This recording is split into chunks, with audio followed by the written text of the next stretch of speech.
Bienvenida, bienvenido. Hoy abrimos un expediente que lleva 2 milenios acumulando polvo, misterio y sobre todo obsesión. El Santo Grial. Casi nada. Tenemos sobre la mesa un conjunto de fuentes que lo rastrean desde Jerusalén hasta, castillos templarios y desvanes perdidos en Inglaterra. Un viaje largo. La misión es investigar a los 4 sospechosos principales en este caso, porque la pregunta fundamental sigue abierta. ¿Qué es exactamente lo que estamos buscando? ¿Es siquiera una copa? Esa es la pregunta del millón, ¿verdad? La imagen que todos tenemos en la cabeza es la de la copa de la última cena. Claro, un objeto sagrado con poderes casi divinos, curación, inmortalidad, la conexión definitiva con lo sagrado. Ya, pero lo fascinante de las fuentes que vamos a analizar es que nos obligan a cuestionar esa imagen. Nos presentan alternativas que van desde una piedra pagana con poderes cósmicos hasta una metáfora de un linaje secreto que podría cambiar la historia. Me gusta esa perspectiva. Un caso con múltiples sospechosos, cada uno con su propia historia. Con su propia coartada, diría yo. Eso es. Así que vamos a interrogarlos uno por uno. Empecemos por el más evidente, el que parece tener todas las pruebas a su favor. El Santo Cáliz, que se encuentra hoy en día en la Catedral de Valencia. El sospechoso principal. La historia oficial, la que podríamos llamar la versión de los hechos, arranca en Jerusalén en el año 33. Durante la última cena, Jesús comparte una copa. Es el único objeto de este tipo que mencionan los evangelios. Y la tradición sostiene que los apóstoles, como San Pedro, se llevaron esa reliquia a Roma. Para una fe que estaba naciendo, tener un objeto físico tocado por su fundador era fundamental. Era la prueba tangible. Exacto. Era el activo más valioso de la Iglesia primitiva. Y como todo objeto de valor, su historia está llena de peligros. El primer punto de inflexión ocurre en el año 258. En plena persecución romana. Del emperador Valeriano. El papa de la época, Sixto II, que era el custodio del cáliz, es arrestado y sentenciado a muerte. Y sabiendo que su final es inminente, le entrega los tesoros de la Iglesia, grial incluido, a su diácono. San Lorenzo. El famoso San Lorenzo, al que luego martirizan en una parrilla. La leyenda cuenta que él envía el cáliz a su tierra natal, en Huesca, para ponerlo a salvo. Y en ese momento, el rastro se enfría. Totalmente. La copa desaparece de la historia durante casi 1000 años. Un agujero negro en la investigación. Un agujero que se cierra de forma sorprendentemente específica.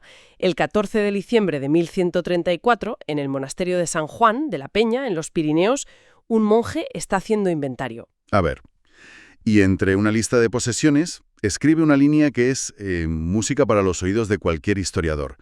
Un cáliz de piedra en el que Cristo nuestro Señor consignó su sangre. ¡Wow! Es la primera vez en siglos que aparece una referencia documental sólida. La primera. Y a partir de ahí, la cadena de custodia se vuelve bastante sólida, ¿no? Sí, pasa a manos de la Corona de Aragón en 1399 y finalmente el rey Alfonso V lo deposita en la Catedral de Valencia en 1437. Donde ha permanecido desde entonces.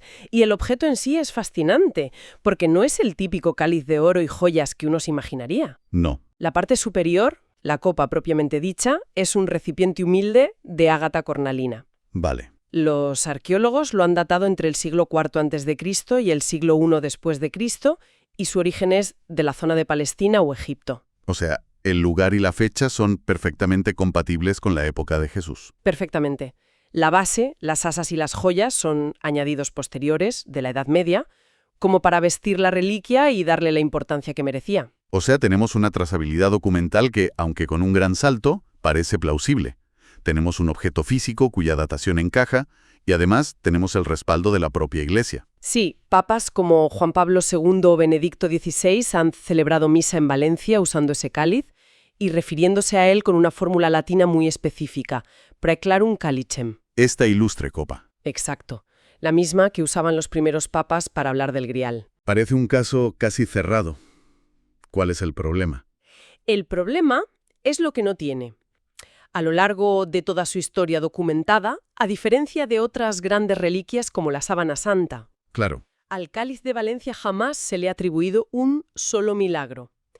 Ni una curación inexplicable, ni una visión, nada. Cero. Y esto, para una reliquia medieval, es como un currículum sin experiencia laboral. Su valor era casi nulo si no funcionaba. Aquí es donde se pone de verdad interesante. Si tienes el objeto más sagrado de la cristiandad, pero no demuestra tener ningún poder, ¿qué significa eso? Pues significa que quizá ya en esa época la idea del grial empezaba a ser mucho más poderosa que el objeto físico. Ya, la gente no necesitaba que la copa hiciera milagros, necesitaba creer en el símbolo. Y esa ausencia de poder nos abre la puerta a una posibilidad intrigante. ¿Y si hemos estado interrogando al sospechoso equivocado desde el principio? Entonces, si la prueba principal, el cáliz, tiene una coartada tan débil en cuanto a sus poderes, Exacto. quizá el error está en la descripción del arma del crimen. ¿Y si el grial no es una copa, y ni siquiera es de origen cristiano? Exactamente. Esa es la segunda teoría. Nos dice que la leyenda de un objeto mágico, que da vida eterna o cura todas las enfermedades, es muy anterior al cristianismo. Pertenece a las tradiciones celtas, a los mitos de los druidas y sus calderos mágicos de la abundancia. Lo que esta teoría sugiere es que con la llegada del cristianismo, la Iglesia hizo lo que hacía siempre, absorbió la tradición pagana local. Claro, la bautizó. Cogió la idea de un objeto mágico y la fusionó con la historia de la copa de la Última Cena. Y según esta versión, ¿cuál era el objeto original pagano? No era una copa, era una piedra. Una piedra sagrada que, según la leyenda, cayó del cielo. Durante 1000 años esta tradición de la piedra se pierde, hasta que resurge con una fuerza, arrolladora en la literatura medieval del siglo XII. Primero de forma vaga en la obra de Cretén de Troyes. Y luego, de manera increíblemente detallada, en un poema épico de 25.000 versos llamado Parzival, escrito por un caballero y poeta alemán. Wolfram von Eschenbach. Ese es. Un momento, ¿me estás diciendo que una de las teorías principales sobre el grial se basa en un poema épico de un caballero medieval? Con todo el respeto, eso suena más a Tolkien que a un documento histórico. Es una objeción totalmente lógica. ¿Qué credibilidad tiene? Pues lo interesante de von Eschenbach es que él mismo insiste en que no se lo está inventando. Afirma que su fuente es un misterioso provenzal, que a su vez tuvo acceso a crónicas de Toledo. Un centro de conocimiento clave en la época. Claro, y además el mecenas de von Eschenbach era un conde que había luchado codo con los templarios en las cruzadas. El poeta estaba bebiendo de fuentes de primera mano. No escribía fantasía, escribía lo que él creía que era una historia real, codificada. De acuerdo, aceptando esa premisa. ¿Qué dice exactamente el poema sobre esta piedra? La llama lapis exilis, que se puede traducir como piedra del exilio o piedra de la pureza. Describe sus poderes como infinitos. Otorga la eterna juventud, cura cualquier herida, lo de siempre. Y lo más crucial, cuenta que esta piedra fue capturada por los cristianos durante las cruzadas y llevada a Jerusalén para ser custodiada por una orden de caballeros puros de corazón. Los caballeros templarios. Claro. La orden militar más poderosa, rica y secreta de la historia. La teoría entonces sugiere que su inmenso poder y su riqueza casi inexplicable no venían de sus actividades bancarias, Sino del poder que emanaba de esta piedra que guardaban en su cuartel general, en el monte del Templo de Jerusalén. Esa es la tesis. El grial piedra era la fuente de su poder. Pero, como bien sabemos, la historia de los templarios no tiene un final feliz. Son arrestados, acusados de herejía, y sus líderes, torturados y quemados en la hoguera. Y su enorme tesoro, que se dice que incluía el grial, desaparece sin dejar rastro. Exacto. Si la piedra existió y estuvo en su poder, se perdió para siempre ese día. La tradición de la piedra fue olvidada y la historia de la copa volvió a dominar el relato. Vale, el rastro de nuestros dos primeros sospechosos se enfría. Tenemos una copa en Valencia sin poderes y una piedra legendaria que se esfumó con los templarios. El rastro de la evidencia física parece un callejón sin salida. Totalmente. Pero a finales del siglo XX surgió una teoría mucho más radical que dice que hemos estado buscando mal desde el principio. ¿Y si el grial no es un qué, sino un quién? Aquí entramos en el terreno de la lingüística y la conspiración. Todo gira en torno a una palabra en francés antiguo, sangreal. Sangreal. Durante siglos se asumió que la separación correcta era sangreal, o sea, santo grial. Pero en 1982 los autores del libro La Santa Sangre y el Santo Grial propusieron una división alternativa, sangre real. Sangre real. La implicación es explosiva. Sugiere que el grial no es un objeto que contuvo la sangre de Cristo, sino una metáfora de la propia sangre de Cristo, de su linaje. La teoría postula que Jesús se casó con María Magdalena, tuvieron descendencia y esa línea de sangre continuó en secreto, refugiada en Francia. Claro, esto rompe con 2 milenios de doctrina cristiana, que presenta a un Jesús célibe, totalmente. Sin embargo, los defensores de esta teoría argumentan que, para un rabino judío de 30 años en la Judea del siglo I, lo extraño y socialmente inaceptable habría sido precisamente no estar casado. Esta teoría se convirtió en un fenómeno cultural masivo. Primero con ese libro y luego, por supuesto, con El Código da Vinci. Que vendió más de 80 millones de ejemplares. Una locura. Más allá de la validez histórica, ¿por qué esta idea tuvo un éxito tan arrollador? ¿Qué fibra sensible tocó? Tocó varias. Primero, el atractivo de la historia prohibida, del conocimiento secreto que las instituciones nos han ocultado. Segundo, humaniza una figura divina, la hace más cercana. Y tercero, la idea de sociedades secretas. Claro, que mueven los hilos de la historia. Y los autores del libro original afirmaron haber encontrado la prueba de una de estas sociedades. El Priorato de Sion, supuestamente fundado en 1099, con una lista de grandes maestres que incluía a Leonardo da Vinci, Isaac Newton, una lista impresionante. Su misión, proteger el linaje secreto de Jesús, y los templarios habrían sido su brazo militar. Es una historia increíblemente seductora. Seductora, sí. Y real. Y aquí es donde la gran conspiración milenaria se desinfla de la forma más mundana y casi cómica posible. A ver. Resulta que el Priorato de Sion no se fundó en el año 1099, se fundó en 1956. ¿Cómo?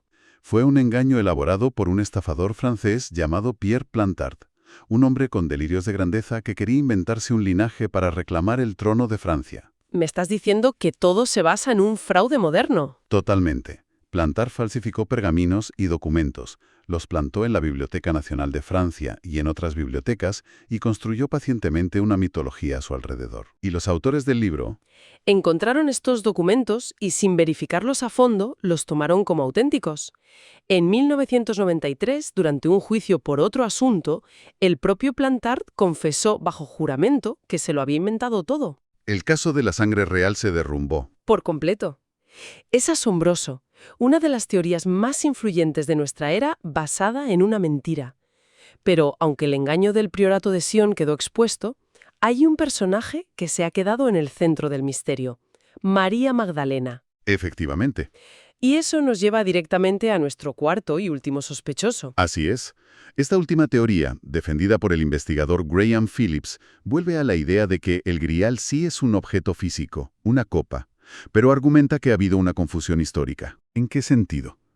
No deberíamos buscar la copa de la última cena, sino otra, la que perteneció a María Magdalena. ¿Hay alguna tradición que hable de una copa de María Magdalena? Sí, una tradición cristiana muy antigua, aunque no canónica, que cuenta que María Magdalena estuvo presente en la crucifixión y recogió la sangre y el agua que emanaban de la herida de Cristo en un pequeño frasco. ¿Un frasco de ungüento o perfume? Exacto. Para Phillips es el verdadero grial, el que él llama el cáliz mariano. De acuerdo, una nueva pista. ¿Y cuál es el supuesto rastro de este frasco? Según su investigación, el frasco fue descubierto en la tumba de Jesús en el siglo IV y llevado a Roma. Pero cuando los visigodos saquearon Roma en el año 410, la reliquia fue evacuada al último rincón seguro del imperio, la provincia de Britania, la actual Gran Bretaña. Y es allí donde se fusiona con la mayor leyenda de esa tierra. La del rey Arturo, el grial de las leyendas artúricas. En esas historias, el grial se guarda en una capilla en un lugar llamado el Castillo Blanco. Parece muy genérico, ¿verdad? ¿Sí? Pues aquí es donde las coincidencias empiezan a apilarse. En el siglo XII, un caballero real llamado Fulk Fitzwaring afirmó que su familia poseía el grial y que lo custodiaban en su castillo. El nombre del castillo, Whittington Castle. Whittington. Que en inglés antiguo significa pueblo blanco. Y el apodo del castillo en la época era el Castillo Blanco. Vale, eso ya es una coincidencia muy específica. El rastro se mantiene. Se enfría durante siglos, hasta el XIX. La copa pasa de generación en generación hasta llegar a un descendiente llamado Thomas Wright. Él no tiene herederos y, temiendo que la reliquia se pierda, decide esconderla. ¿Pero deja un mapa del tesoro? En la forma de un poema que publica en 1855 llamado Sir Gawain y el Caballero Rojo. Que se convierte en una aventura. Entra en escena Graham Phillips, en la época moderna, decidido a descifrar ese poema. Exacto. Phillips se da cuenta de algo extraño en la portada de la primera edición del libro. Unos números romanos que no parecen tener sentido. Y no eran una fecha. ¿No? Tras muchas pruebas, descubre que se refieren a versículos de los Salmos de la Biblia. Y según la tradición, los salmos fueron escritos por el rey David. Cuando era pastor, Espera, esto es increíble. Descifró un código en la portada de un libro de hace 150 años que le llevó a los salmos.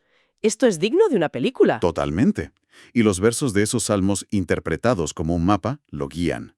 Lo llevan del castillo rojo de la familia a unas cuevas cercanas, y de las cuevas a una pequeña iglesia local. Vale. Y dentro de esa iglesia encuentra la pieza clave, un vitral encargado y pagado por el propio Thomas Wright en 1855. El hombre que escondió la copa. ¿Qué mostraba el vitral? Mostraba una figura muy parecida a María Magdalena sosteniendo un pequeño cáliz. Investigando la historia de la iglesia, Phillips descubre que años atrás una vieja estatua se había roto accidentalmente. Y dentro, Dentro los trabajadores encontraron una pequeña copa de piedra. Uno de ellos, pensando que era un objeto sin valor, se la llevó a su casa como curiosidad. no puede ser. Así que localizó a la familia de ese trabajador. Y la encontraron en un desván polvoriento. Exactamente así. Phillips encontró a la nieta del trabajador que aún la conservaba en una caja. La adquirió y lo que tenía en sus manos era un pequeño frasco de alabastro verdoso. Y lo analizó. Lo llevó al Museo Británico y la conclusión fue rotunda. Se trataba de un frasco de ungüento romano del siglo I. La época, el material, el lugar y la historia. Todo encajaba. Entonces, ¿qué es el Santo Grial? ¿El cáliz oficial de Valencia respaldado por la Iglesia pero sin milagros? ¿Una piedra pagana de poder infinito perdida por los templarios? El centro de un elaborado engaño moderno sobre un linaje secreto. ¿O un pequeño frasco de perfume romano encontrado en un desván inglés gracias a un poema críptico? Las fuentes nos dejan con un caso abierto con 4 sospechosos muy diferentes, cada uno con sus pruebas y sus puntos débiles. Lo que este viaje demuestra es que el grial es un concepto increíblemente maleable. Ya. Ha sido un símbolo que cada época ha reinterpretado según sus necesidades. Una conexión física, una fuente de poder, una verdad oculta. Es un espejo perfecto de quien lo busca. Y eso nos lleva a una última reflexión. Tal vez la verdadera naturaleza del grial no reside en el objeto, sea cual sea, sino en la propia búsqueda. Eso es. Si la leyenda ha sobrevivido 2000 años, no es por lo que es, sino por lo que representa para cada persona que se lanza a buscarlo. Y eso nos obliga a preguntarnos, ¿qué grial, qué objetivo último y transformador buscamos cada uno de nosotros en nuestra propia vida?